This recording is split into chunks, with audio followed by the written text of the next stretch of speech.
parts of Louisiana. Maywald and her family escaped from slavery in 1963. 1963. At the time, they were unaware that slavery had ended. My daddy, the whole family, was held against their will. If you did leave, they either come get you or have somebody kill you, whatever. Jerry Dawson, he lived around the same place we lived on. He left, they went and got him, brought him back, carried him right down there from his house, killed him, hung him up in a tree, castorized him and hung him up right from his house where his children, everybody could see him.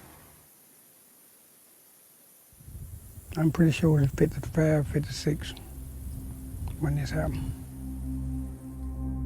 Most of us think that the end of the Civil War in 1865 closed the chapter on slavery in the American South, but that's far from the truth. Over the next 100 years, generations of black Southerners were forced to labor against their will.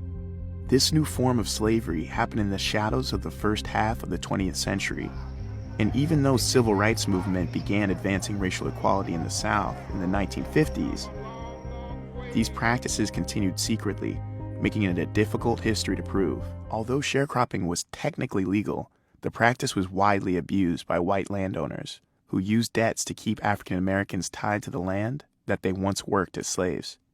Sharecroppers didn't pay rent, but they didn't own any property, and today, historians agree sharecropping was just slavery by a different name. So many former enslaved Africans had nothing. They had no choice.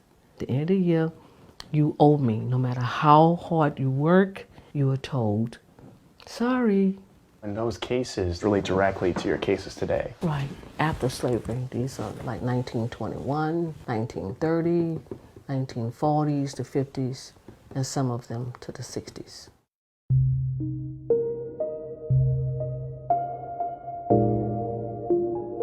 Antoinette's very first case was May Louise Miller, a woman who was held as a slave with her entire family in Mississippi until 1961. Though May passed away in 2014, Antoinette took us to see one of her brothers, Arthur Miller. May and Arthur being two of the older sisters and brothers, they remember a lot. It took a long time before Arthur really opened up and talked. We lived on, I don't know what would you call it, but something like a plantation to me. It belonged to several different white people. They all was family, I guess. And you couldn't leave. And if you did leave, they either come get you or have somebody kill you, whatever. That's what happened. They did my mama bad. What'd they do to your mother? They just had my mother, the white men. They just do what they wanted to do with her. And I just wasn't big enough to do nothing. If I would have been, I don't know, probably wouldn't be. And this was in the 1950s or 40s? That was on through the 40s and the 50s, all through the 50s and part of the 60s. So what would the repercussions be if you tried to leave or if you tried to refuse what they wanted? Back in them days, it was kind of like you had to do what the white man said or get killed. My daddy's uncle, he made him dig a grave and killed him. They killed him and buried him in his own grave. Jerry Dawson, they killed him. He lived around the same place we lived on. He left and said he wasn't coming back. They went and got him, brought him back, carried him right down there from his house, killed him, hung him up in a tree. They hung him? They killed him first, castorized him, and hung him up right from his house where his children, everybody could see him. Were you aware that this is 1940s, 1950s, that this is insane. Arthur, this breaks my heart to hear this story. Growing up, were you fully aware, this is in the 40s and 50s, the civil rights movement is just about to begin. Were you aware of what was going on in the rest of the country at that time for black people pursuing freedom? No. You weren't aware at all that there was any pursuits for freedom in the 40s and 50s for us? No, not really. not really goals. I think maybe like in 65, 66, then they was doing that marching. You know, that's when I really found out. People are scared to talk about it. It's people right now, y'all go to talk to, they won't talk with y'all about this here. They're scared to do it. They got that fear in them,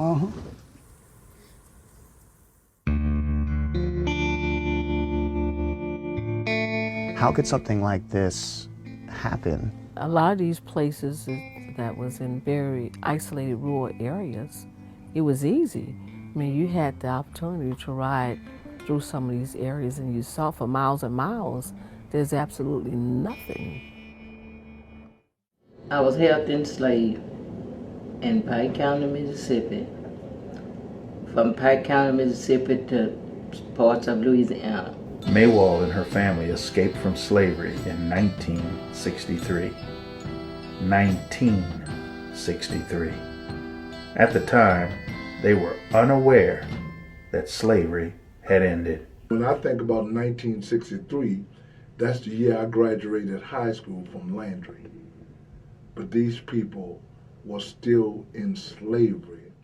Incidents of peonage were reported in 16 states throughout America in the 20th century. It wasn't no saying that you wasn't going to go to the cotton field or to whatever field that you had to go to, because you was going dead or alive. So it didn't matter if you thought you didn't want to go, because you was going anyway. So that's the question here. When did slavery end? Who kept slavery in the 20th century a secret? We're talking about slavery. Everybody that was around was living the same kind of life that we was living. So I never knew that slavery was over.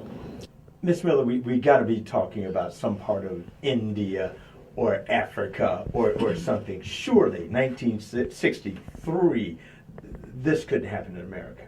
If we can visualize slavery from the beginning of slavery, and we look at the same system that put us in slavery, how is it that we should have any doubt? Because it is not in the history books? Because many people refuse to look? How many of us went back into those rural areas to see if everybody left off these plantations at one time? Did we ask any questions? Where did they go? Who would they go to? As I got older, I learned that daddy may be the sheriff, when you couldn't talk to nobody, no, everybody was in the same condition. The grandpa might be the judge. The son may be the DA. So when someone come to me and say, I didn't get my freedom until 1965, I believe them, because I've seen the index at the National Archives that said peonage cases to 1973. I'm here at the National Archives located in Washington, D.C. in College Park. What are you looking at in these boxes here? These are what you call the peonage files. Many of these files was filed by the NAACP, the Department of Justice. So each one of these boxes would represent different states. There was 13 states that I filed peonage. Remember me telling you that my father tried to run away? Yes. And he ran through the woods, and when he ran up on the highway, he ran into some white people's in a buggy or a truck or something, and he had been beat. And he said, I got to get away. They said, boy, where are you going? He said, I don't know. I got a wife and children back there, but I've had all I can take. So I got to go somewhere. He was going to leave the family because it was too much. It was too much. A man who loved his wife, a man who loved his children, who would die for his children, he was willing to leave his family. He was willing to leave his family. He said that the white men told him, boy, I know somewhere we're going to take you. We're going to take you and enroll you in Uncle Sam's army. And my father said he was so relieved. They put him in that back of that wagon or whatever they had, laid him down. He said, and when he arose, he thought they had him where they had carried him, supposed to be after he run to help him get away. And he rode back on the plantation. Did they beat him?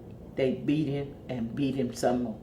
They brought him back to the plantation, said, here this boy, he was trying to run away.